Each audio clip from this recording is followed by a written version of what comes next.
Welcome back to Gear Up Windows YouTube channel. In this video, we will guide you on how to clear cache on Google Chrome browser.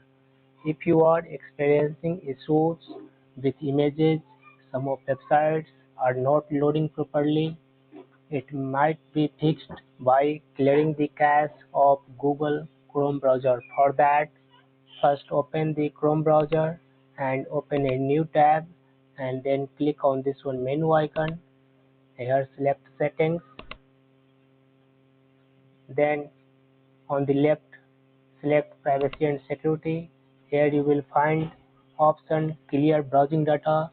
Under privacy and security section, click on this one option clear browsing data. Here under basic, select time dance to all times and leave these options checked. Finally, click on this one button clear data to erase every cache browsing history through your Chrome browser.